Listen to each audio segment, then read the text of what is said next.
सृष्टि, आज हम अपन पति के साथ बानी और तू तोहर पति छोड़ रहल बाड़ू। अरे भौजी देखी क्या आइल बा हमनी के घरे रिश्ता लेके। इनकर परिवार माधवपुर के सबसे प्रतिष्ठित परिवार बा। वो दिन विशु डाइवोर्स के पेपर फाड़ देले रहे, उहे साइन करवाए बानी। वो का बा रागिनी बहुरानी के साथ विशु जी बाप बाहर गेल बाड़े। हम तोहरा से ही है का कि तोहरा विशु के डिवोर्स ना देवे के चाहिए, लेकिन अगर चीज के सही और गलत के चश्मा से देखे के बाद तू जौन कुछ भी करता उनमें कुछ गलत। जस्ट बी नॉर्मल, ओके? सृष्टि जी, सृष्टि जी का भेल? सृष्टि जी आप रोवत काहे बानी? भैया का भेल बा सृष्टि जी के? कुछ ना विशु, सब ठीक बा। सृष्टि जी, सृष्टि जी आप हमरा साथे घर चली। हम ना आपसे वादा करत नहीं, हम आपके आंख में कबो आंसू ना हवे देव। सृष्टि जी देखा, वो ऑलरेडी बहुत परेशान बानी, ऐसा मत करा प्लीज। आपके भी परेशान होके की जरूरत नहीं है मिस्टर जी। हम देवर जी के लेके आयल बानी और हम ही देवर जी के वापस लेके जाए। चली देवर जी, हमनी के यहाँ कोनो काम नहीं है, चली। ना भाभी, भाभी हम अपन पत्नी के घर लेके ही जाए। हाँ, अरे छोड़ी ना देवर जी, जहाँ लोग नमक लेके बैठल होके वहाँ जख्म दिखावे के कोनो फायदा नहीं है। चली।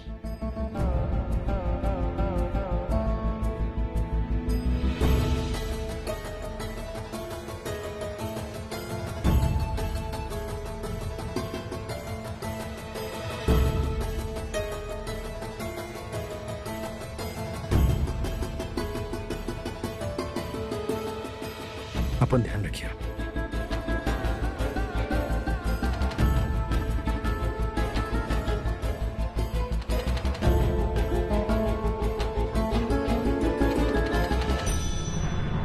कहीं रागिनी या विशु सृष्टि के पास तो ना पहुंच गए ना?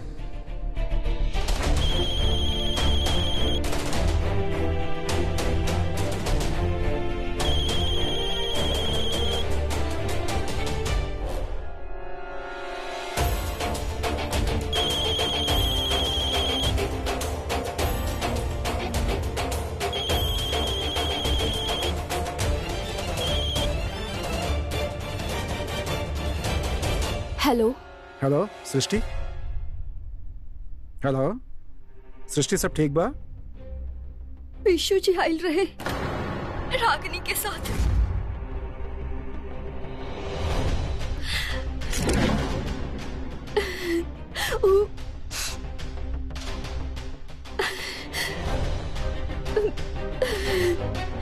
हम तोरा के बाद में कॉल करत बानी। हेलो सृष्टि, हेलो।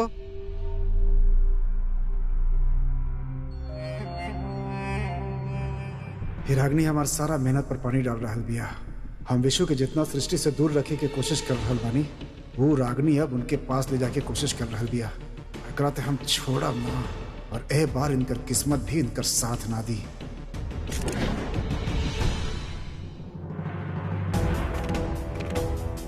तू अभी तक ये खड़ा बाड़े, गैल काहे ना? अच्छा हम चलो तारी, आप प्लीज वो पेपर पर साइन करा दिया। देखा, तोहरा से कहीं ज्यादा जल्दबाजी ना हमके बा। उस सृष्टि से छुटकारा पावे के समझला, और ये बात जे बा ना ओकरा के भी जाके बता दिया। आप बार बार सृष्टि के बीच में लेके कहा है अभी नहीं? सच पूछी तो सबसे ज्यादा जल्दी हमरा के बा। ऐसे रातों रात हम ही पेपर बनवाई ले बानी, और हम चाहता नहीं कि इस सब चीज से वो बहुत जल्द आजाद हो जाए। हमार मतलब बा वो और विशु दोनों। ठीक बा, हम चलो तानी।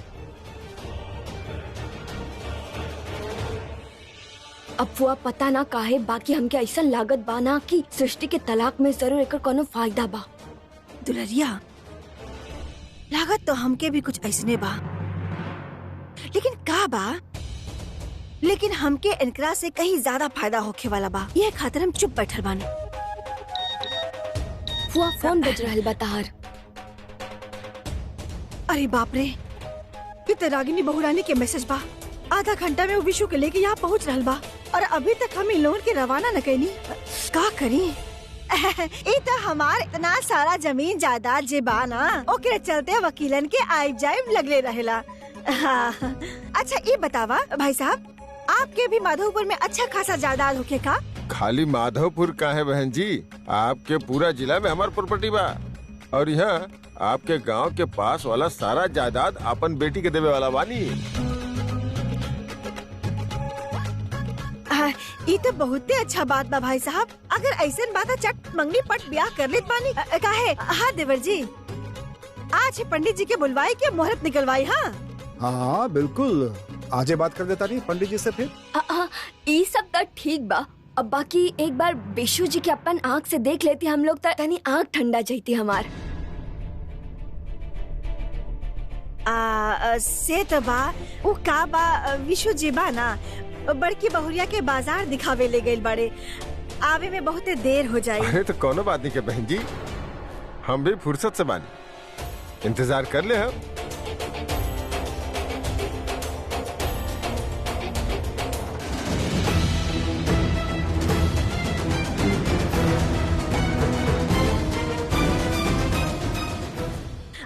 ली नाश्ता करी।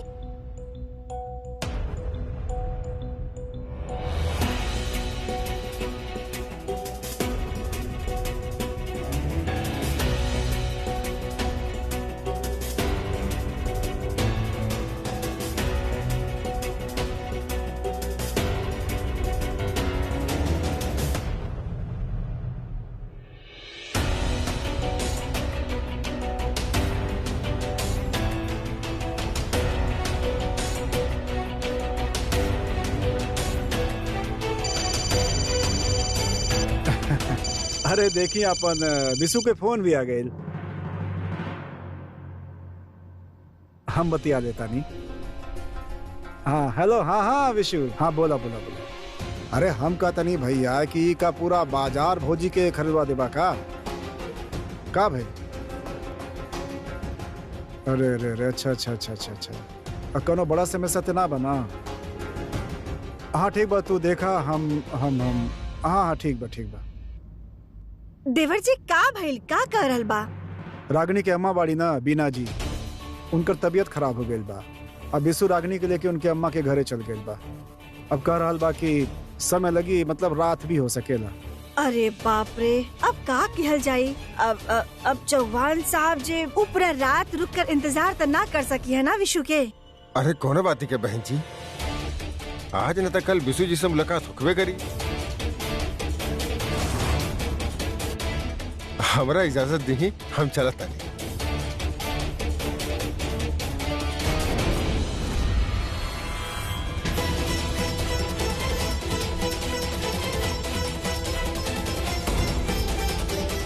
विशु बैठिए बैठिए, ऐसे कैसे जाइए आप? हाँ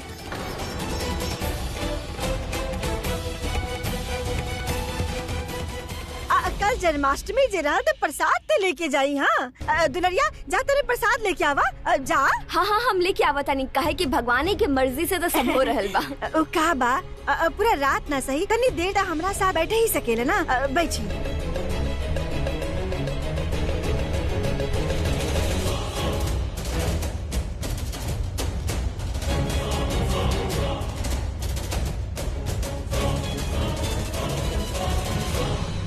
हे भगवान, ये विशु कहीं यहाँ आके बवाल न कर दे। इकरा मती पलटती भगवान।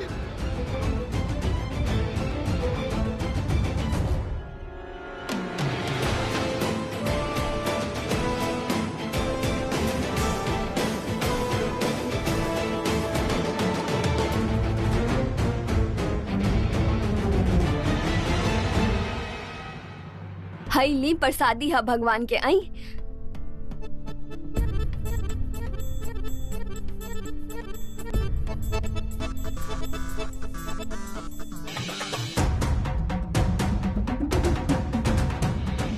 अब भगवान के प्रसाद खा लेनी तो हमारी तरफ से रिश्ता पक्का समझी। अगर विशु यहाँ आ जात तो सब गुड़ गोबर हो जात। अब बहुरिया ब्रिजभान बाबू, आप जल्द से जल्द पंडित से मिली और अच्छा सा मुहूर्त निकलवाएं। इस शुभ काम में फिल्म ठीक नहीं किया आप। हाँ कैसे बात कर रहल बाड़े भाई साहब, आपसे ज्यादा जल्दबाजी तो हम के बा। हम तो चाहत बानी कि शांति बिटिया जल्द से जल्द घर की बहुरिया बन के आ जाए बस। अरे बहन जी, अब तक आपके ही अमानत बाड़ी, जब चाहे ले आई। हाँ वो तो बा। अच्छा, अब आदेश दी। आए हम आपके गाड़ी तक छोड़ दी।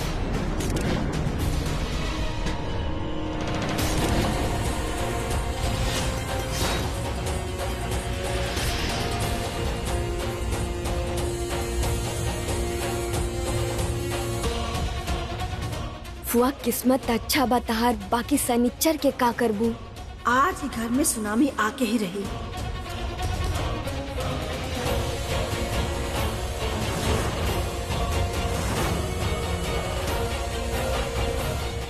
अब ये हमार बड़के भैया। नमस्ते भैया, ये सुरेंद्र चौहान जी हमार मित्र।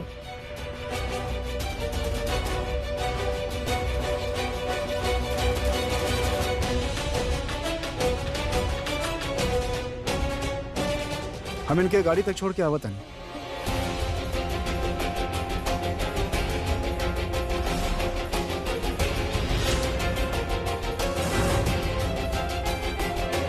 दिमाग तो ठीक बना आपके हैं? ये का चलत रहे यहाँ? विशु के विवाह करवावे खातिर आप लड़की वाला के बुलाओ तनी घर में? एकदमे पगला गई बानी का?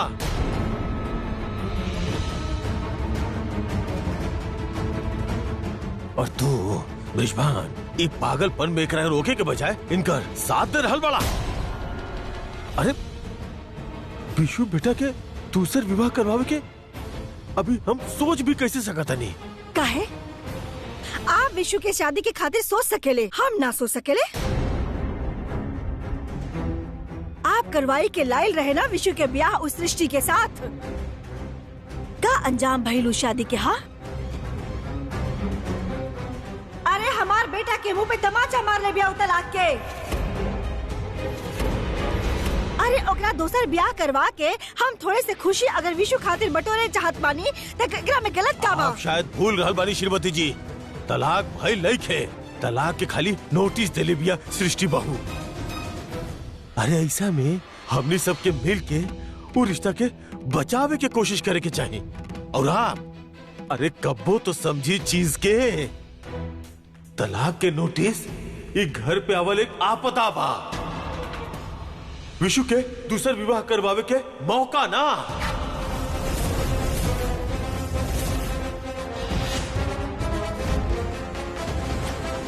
हम भी विशु के माँ बानी, ओकरा दर्द हम समझ सकेले। एक बार आप अपन मन के कर चुकल बाड़ी, ओकर परिणाम आपके सामने बा। अब हम वह करब जे हमरा के ठीक लागी और जेकरा में हमार बेटा के भलाई होखे। विनाश काले विपरीत बुद्धि। आपके जीवन में कुछ नहीं क्या हो सका श्रीमती जी, कुछ भी ना। और हाँ, हमारे बेटा के इच्छा के विरुद्ध कुछ भी भइला तो हमसे बुरा क्यों ना होखी।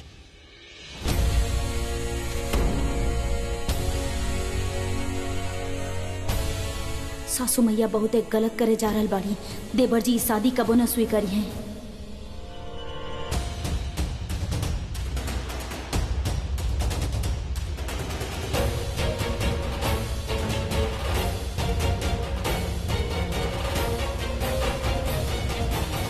जा हमरा खातिर ठंडा पानी लेके आवा। हाँ ला के देत बानी, तो के जरूर भी लाग रहल बा।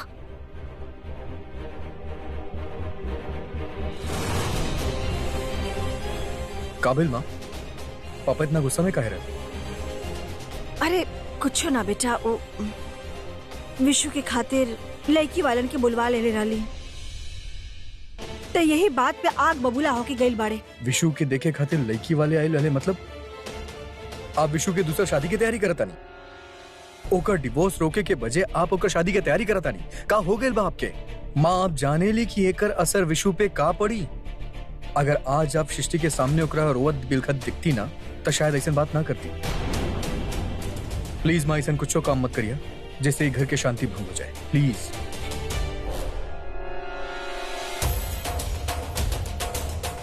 विशु सृष्टि से मिल गई रहे। एकर मतलब बा रागिनी बहुरानी वो ऐसा कैसे कर सकेले?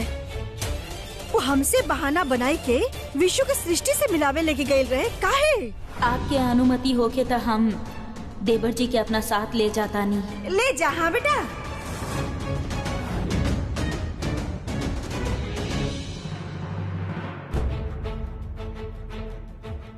अगर कोनो गलती बतो बताई ना सृष्टि जी, हम ओकरा सुधारब सृष्टि जी। हम के आप हमसे दूर मत जाइए, हम आपके भी नहीं डरा सकेली सृष्टि जी।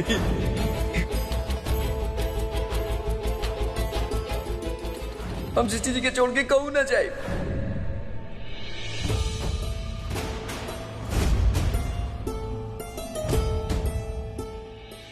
हम आज यहाँ काम ना कर पाए, एकरा से अच्छा हम घर जाके कुछ और काम कर लेत बानी।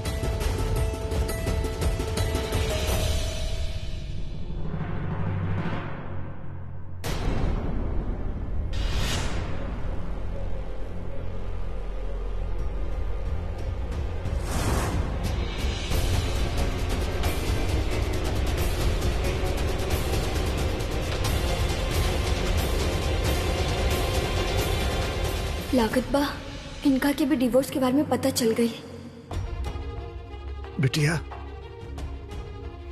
ये का कर दे लू? तू रिश्ता तोड़े के फैसला ले लू, वो अकेली। कम से कम एक बार हमनी के बता दे ले हो तू। हम लोग भले ही तो उसे दूर रहीला, बाकी मर थोड़े ना गइल बानी। बिटिया ए दुनिया में ऐसा कोनो रिश्ता नहीं के जेमे उतार चढ़ाव ना होखे, लेकिन रोज रोज कोशिश करे के पड़ेला वो रिश्ता के संभाले खातिर, ओके बचावे खातिर। और यही के नाम जिंदगी होखेला। ये तलाक लेवे के मतलब था बेटा जिंदगी के खत्म कर दिया होखेला। बेटा यही से हम तो उसे रिक्वेस्ट कर रहा बानी, तो जल्दबाजी में ऐसा कोनो काम ना करिया बेटा, जैसे तोहार मैके और ससुराल वालों के शर्मिंदगी उठावे के पड़े। कौना ससुराल के बारे में बात कर रहा बानी सर? हम तो विद्वान जी के घर से भी आ रहल बानी सर। वहां तो विशु के दूसरा शादी के तैयारी चल रहा बा।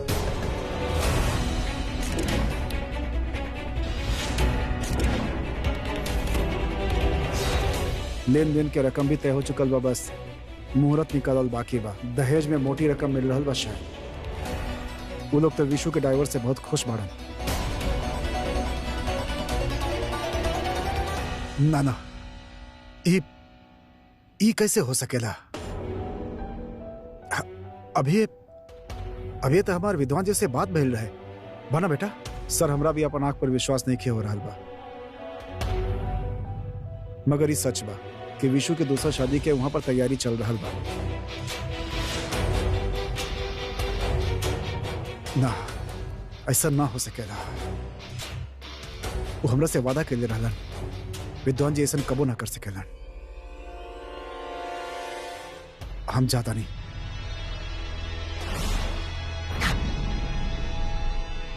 बाबूजी बाबूजी बाबूजी अब ठीक था बानी ना? बाबूजी सर, बाबूजी बैठी। बाबूजी सर, बाबूजी अब शांत हो जाइए।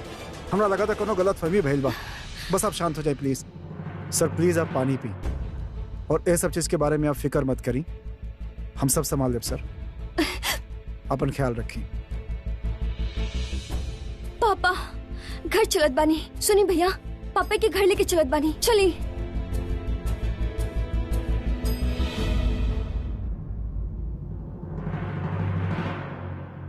अगर सासू मैया देवर जी के दोसर शादी करवा देली तो उनका तो वो कानून के देवी के जाए से भी ज्यादा दुख हुई।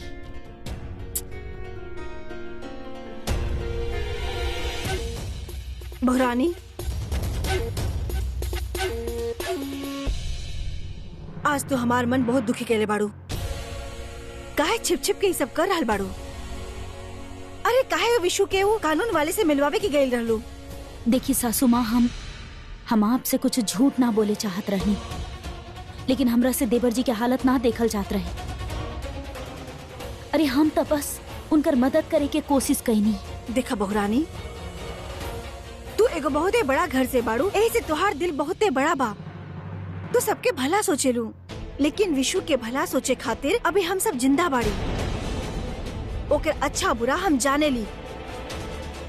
ई खातिर विशु के बजाय तू आपन और अनुराग के रिश्ता पे ध्यान दा, वो ज्यादा बेहतर होई। विशु की का करे के बा वो हम देख ले।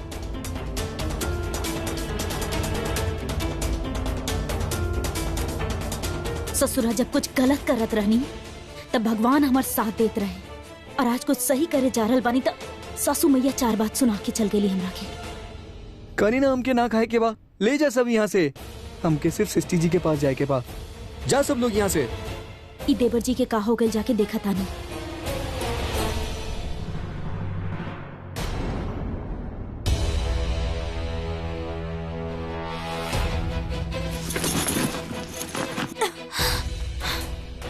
का साबित करे चाहता रू? हाँ, तारा और हमरा बीच में जौन कुछ भी चलत बा ओकर बदला तू विशु से ना ले सकेली। हम कोनो बदला ना लेत बानी। हम देवर जी के ना मदद करल बानी और छोड़ी हमरा के दर्द हो रहल दर्द बा। हमके भी होत बार आगे नहीं। विशु हमार भाई बा, ओकर जिंदगी के फैसला हमके लेवे के बा। ओकरा साथे का करे के बा ई हम डिसाइड करब, और तू सिचुएशन के फायदा उठावल बंद करा, समझ लू?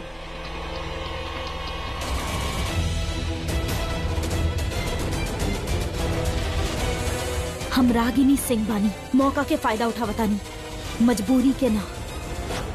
समझनी आप?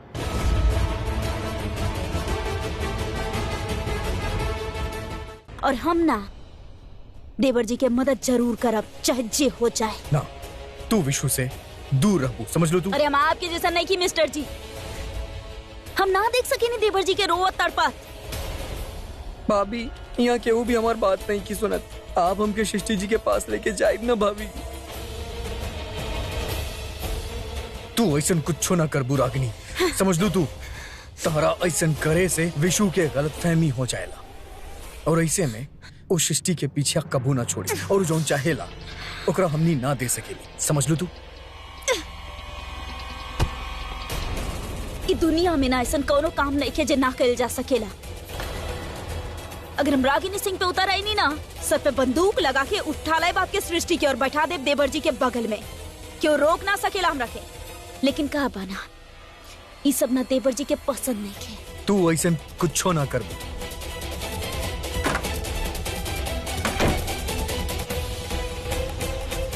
चाहे कुछ हो जाए, हम न देवर जी के वो कानून की देवी से मिला के ही रहब। चाहे एकरा में मिस्टर जी के तकलीफ होखेला तो होत रहे। अरे ले नहीं आप तबाको कागज। अजी हाँ, लेकिन एकर करवा कहाँ? अरे देखत जाए भाभी, भयंकर आइडिया आयल बा हमरा दिमाग में। बताई ना। अरे बताओ तानी भौजी, हम का करब ना, ले जाके जमीन के कागज के साथ ए पर भी साइन कराए विशु बाबू से। इस चालबाजी में ना आपके कोनो तुलना नहीं की। हाँ? अरे भौजी संगत के असर बा, हम आपके देवर जौन ठहरनी। अरे तोहरा के भी अभी आवे के रहल। हाँ, जल्दी समेटा। अब हुआ तू 2 रुपया के कागज खातिर भी हमके सुनावा। तुहार कीमत जे बा 2 रुपया से ज्यादा हो भी ना सकेला। अरे देखी देवर जी, वो कागज देखी। हमके फाइल दी।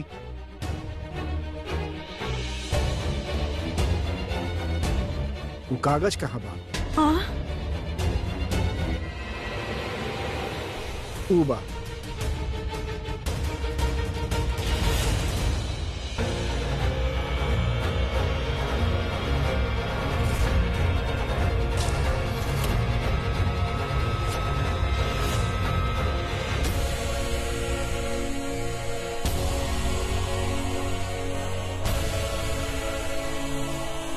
हे भगवान, कहीं तलाक वाला कागज न देख ली।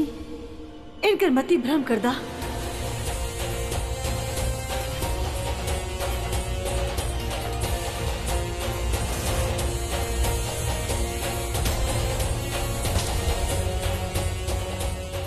कैसन कागज भाई? भैया ज्ञानपुर वाला जमीन के कागज बात हम फाइल में लगाओ तो गिर गए। लाई हम लगा देता नहीं।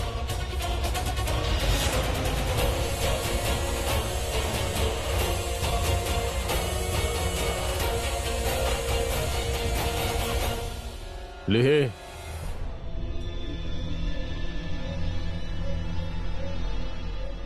संभाल के रखल करी सब कागज। जमीन के कागज यहाँ वहां पड़ल रहेला।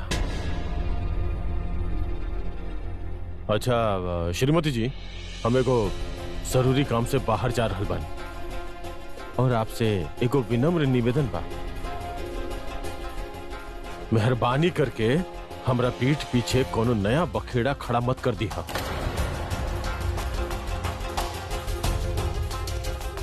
समझनी आप? चला था नहीं।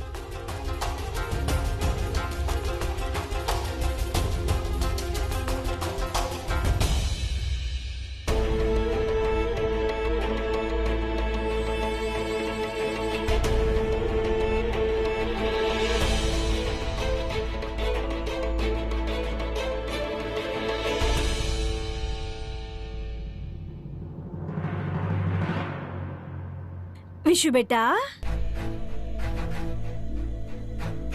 विशु बेटा उठा, कितना सतवा। हाँ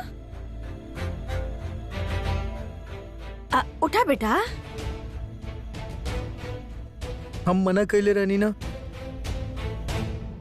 आप जाए यहाँ से। देखा बेटा, हम तोहार माँ बानी, तोहरा खुशी में ही हमार खुशी बा। हमार बात तो सुना।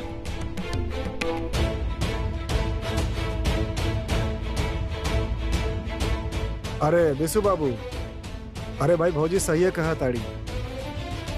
हम ना सृष्टि जी के वापस लावे खातिर एगो बहुत ही बढ़िया प्लान बनीले बानी। साचो में सृष्टि जी के वापस लावे खातिर?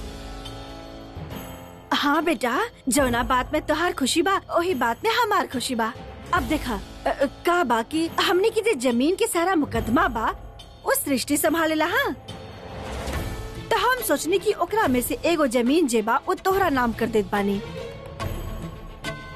वो जमीन के मुकदमा जे चली ओकरे सिलसिला में बार बार सृष्टि से मिले के होखी है, और बार बार मिले के होके ना तो आराम से सृष्टि के अपन बात बतावत रहिए, समझावत रहिए। और फिर सृष्टि जी के हमार बात समझ में आ जाई बना। हाँ बिल्कुल, कहे ना आई। हाँ बिल्कुल ही समझ में आ जाई। लेकिन का बा बेटा, ओकरा खातिर जे बा एक कागज बा ना, ओकरा पर दस्तखत चाहिए तोहार। ठीक बा चाचा। एला कहाँ करे के बा चाचा? हम बताओ तनी ना, यहाँ कर दे।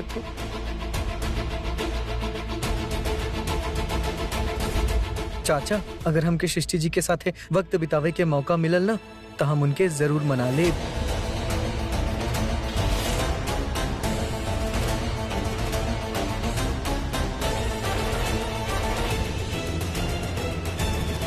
एठो और कर दे। अब बस विशु बाबू हो गए।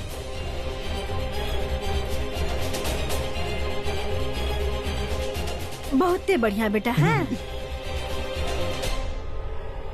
चलिए अब हो गए। लगता कि माँ बेटा में फिर से बात शुरू हो गई बा। काहे ना होखी बहुरानी, विशु हमार बेटा बा, हमार सारा बात मानिए हैं। चली देवर जी। सृष्टि जी से मिले के अच्छा आइडिया बा, चाचा प्लान बना दे। देवर जी का कहत रही सासू मैया? भाभी माँ बाड़ी ना हमसे जमीन के कागज पे साइन करवावे आइल रही, ताकि हम सृष्टि जी से ना बार बार मिल सकी। सासू मैया छोट ससुर जी के साथ होते तो समझा कुछ उल्टा सीधा खिचड़ी पक रहल बा। अब पता ना ये लोग के मन में का चल रहल बा। अब नाश्ता लायल रहनी आपके खातिर। हम फटाफट से ना तैयार हो क्या होता नहीं, बाद नाश्ता करब। ठीक बा?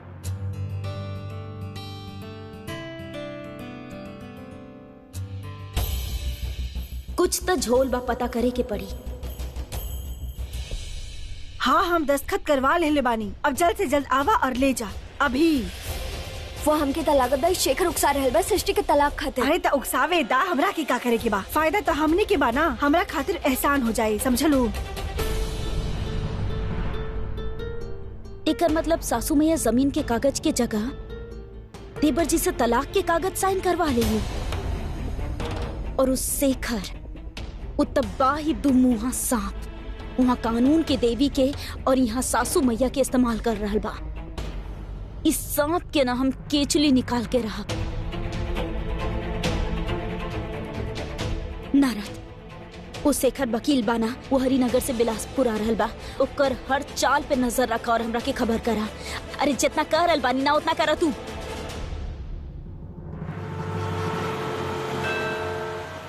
दीदी जी, वो गोल तिराहा पर जन हनुमान मंदिर बहु देखने बानी आप? हाँ, वो बर्गर के पास। हाँ, वो पुराना वाला। हाँ, जल्दी आए, बिल्कुल विलम्ब ना करा। हम अभी आता नहीं।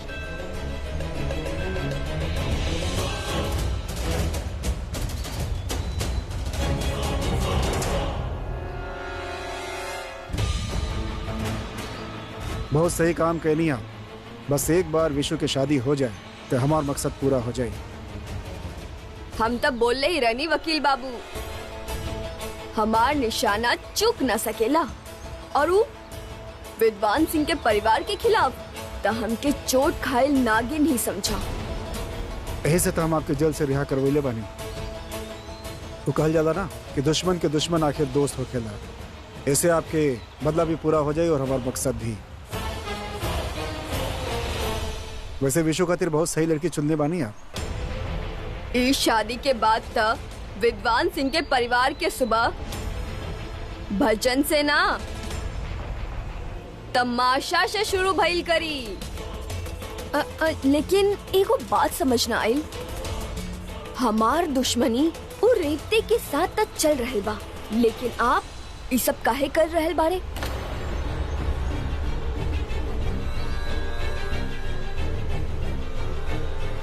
तू चोट खायल नागिन बाड़ू तो अपन शिकार के अड्डा सज जा। सपेरा का कर रहल बा तो ओकरा बारे में मत सोचा। देवर जी और कानून के देवी के तलाक के पीछे खाई पड़ल बा। ई तब मुखियाइन बाड़ी। अरे ओ ठकुराइन, हम अपन बेइज्जती के बदला भूलब ना हो कि कौनो विकराल सिंह के बेटी। अरे हम भी गांव के मुखिया बाने मुखिया। अपना पे आ गई नी ना तब परेशान करके रख दे सबके। इ मुखियाइन इ मामला में शेखर की का मदद कर रहल बिया। एक तो दोनों का फुसफुसिया रहल बाड़े, हमरा कुछ समझे में ना रहल बा।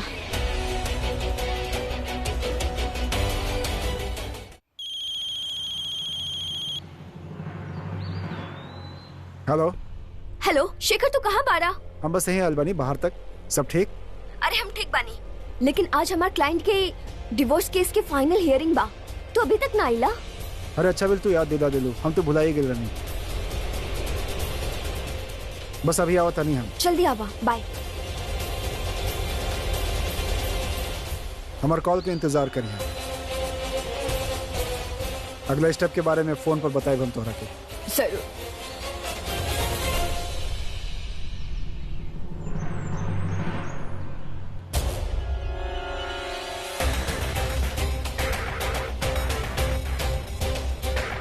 भौजी, अरे देखी भाई, सगुन के सामान भेजले बाड़न न कर रिश्तेदार, और कले सगाई करल चाहताड़न।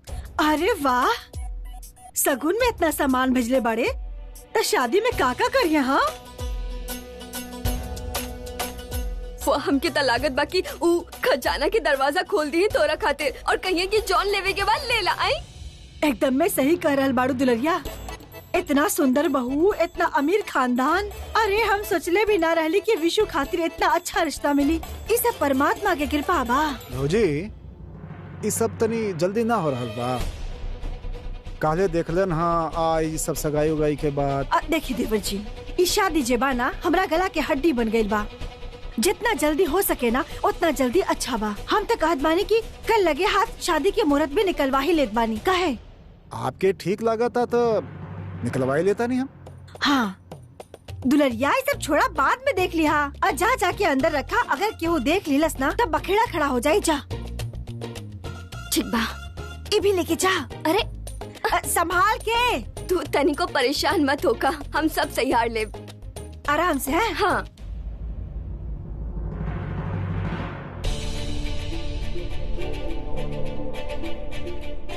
सासू मैया फिर से नया नाटक शुरू कर देले बाड़ी।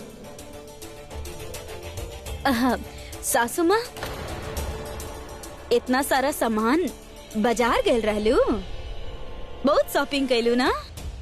का लेनी हमू जरा देखी। कुछ ना बहुरानी, वो काबा की पुराना सारा जेवर बा ना, वह पालिश खातिर भेजले रहनी बस, और कुछ ना वह लेके आयल बाड़े देवर जी। तू जेबा उजा अपन कमरा में आराम करा। काबा की यहाँ वहाँ घूमत रहबू ना तब पैर के दर्द जेबा वापस आ जाई। हाँ जी।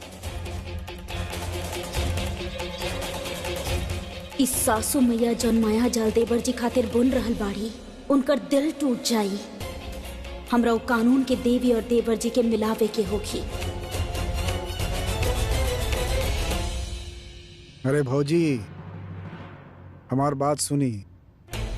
अभियान सगाई के टाइम पर ना खाली भैया के ना संभाले के बा, अपनी बड़की पतोहिया के भी संभाले। कैसे कि एक बार चूक हो गई ना तो चौहान जौन बा ना वो ना चूकी। अब आपके नई पतोहिया आए कि ना आई तो पता नहीं खे, लेकिन एक दुश्मन जरूर तैयार हो जाई। यहाँ देवर जी, आप ओकर चिंता तनिको मत करी। हम सब कुछ सोच के बैठल बानी। विशु तलाक के कागज पे दस्तखत कर ही देले बाता। आपके भैया के पास ना कुछ बोले खातिर रही ही ना। जहाँ सवाल बाई रागिनी बहुरानी की ता ओकरा ऊपर कंट्रोल करल ना हम बहुते अच्छा से जाने ली। आप जेबा ना उस सगाई की तैयारी में लग जा बस। ठीक बा फिर। अब ए फुआ, ये देखा ना कैसन लग रहा बा, हम ले ले। अरे जा रखा अंदर, ले ले। अच्छा कामो करवावे भी चिल्लाइबो करेली, पागल बा का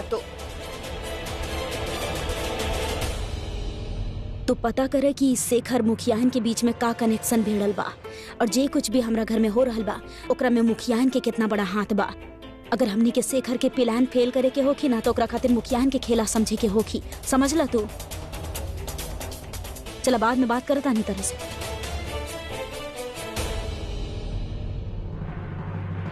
आप अरे वाह देवर जी, आप का करल बाड़े? ई भाभी, हम बानी ना अपन कमरा सजावत। अरे वाह, ये तो बहुत अच्छा बात बा।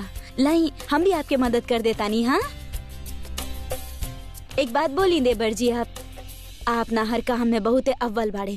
आपके पुराना किला में दे देब ना, आप ओकरा भी शॉपिंग मॉल बना देब। ऐसन बात नहीं के भाभी, वो काबा ना कि हमारे सृष्टि जी के साफ सफाई बहुत पसंद बा। उनके ना हर एक चीज अपन जगह पे चाहिए, उनसे सिखले बानी हम ही सब। और अब तक माँ भी हमके उनसे मिलवावे चाहता रही। हम उनके पक्का घर पे लाके रहब, उन्हीं के खातिर तक कमरा सजावता नहीं हम। बेचारा देवर जी तो सासू मैया के भरम जाल में एकदम फंस गए बाड़े। इनकरा अगर हम सच बताई तो ई मनी है ना। अब हमका ही इनका दोसर तरीका से समझावे के चाहिए। आप देवर जी, हमरा ना ऐसा लागेला कि आपके सृष्टि जी से फोन पे बात करे के चाहिए। उनका इस सुन के बहुत अच्छा लगे कि आप उनका आवे के स्वागत में पूरा कमरा के साफ सफाई कर रहल बाड़े, है ना? अरे वाह भाभी, आप तो ना एकदम सही कहा था। नहीं लाई फोन दी, हम ना बात करता नहीं।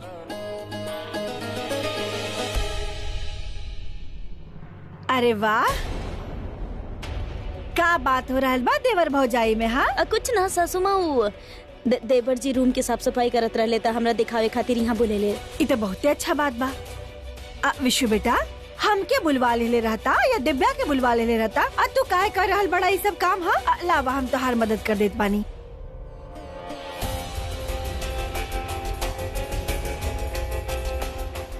बिल्कुल इस सही टाइम पे एंट्री मर ली सासू मैया। अच्छा भइल फोन छुपा के ना हम बात घुमा देनी, वरना फिर हमरा सुनी थी। सृष्टि, जब से तू हमरा के ज्वाइन के लिए बाड़ू तब से हमें तीसर केस जीतल बानी। या तो तू हमरा लिए बहुत लकी बाड़ू या हम बहुत टैलेंटेड बानी, और आज के डाइवोर्स के केस जीत के हम बहुत खुश बानी।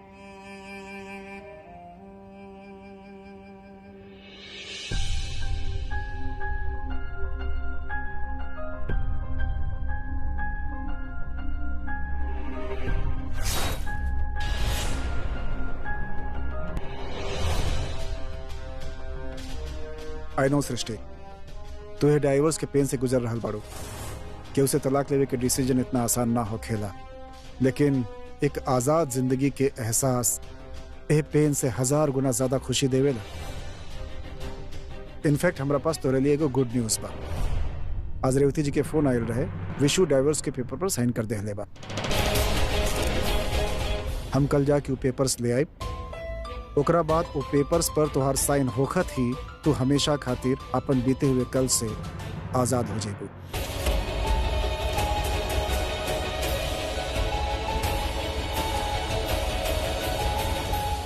हमरा के अपन आजादी से ज्यादा विशु जी के नए शुरुआत की खुशी बा। अब वो कम से कम अपना ग्रोथ पे ध्यान दे पाई हैं। शिखर, विशु जी में बहुत काबिलियत बा, बस एक कमी बाकी वो बहुत जल्दी दूसरों पे डिपेंडेंट हो जावेले। हम उनका से अलग होके उनका ये कमी भी दूर कर देंगे।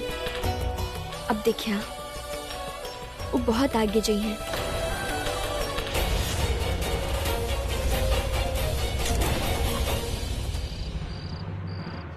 अच्छा, तो इससे खरू मुखियाइन के साथ मिलके खेला खेल रहल बा। उस ससुरा के तना हम बताई।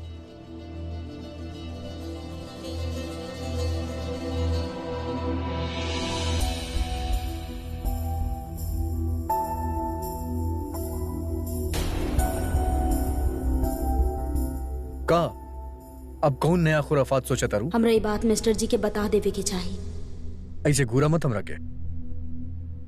अब हमार बात ना ध्यान से सुनी।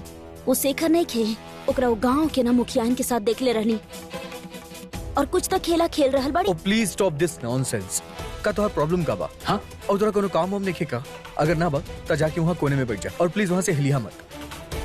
फालतू की बकवास करत रहेलू बस। बकवास ना कर रहल बानी, हम होशियार कर रहल बानी आपके। और एकरा से पहले कि घर में कोनो मुसीबत आ जाए। चुप, एकदम चुप। ई घर के सबसे बड़ मुसीबत तू बाड़ू, और ई घर में जितना भी मुसीबत आवेला ना वो सिर्फ तहरा वजह से आवेला। इतना सब कुछ होके के बाद तहार मन के शांति ना मिलल का? शेखर शेखर, अब शेखर उस सृष्टि के दोस्त बा, तब बस शेखर के खातिर तहरा दिमाग में कीड़ा बन बनाए लगे और कुछ नहीं किया। अरे हमार बात तो सुनिए आप।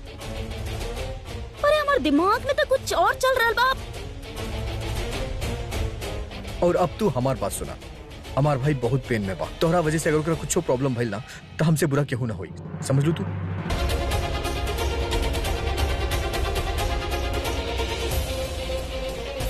ई घर में ना हमार केहू ना सुनी। ई मामला के ना अब हम खुद ही सेटल करब।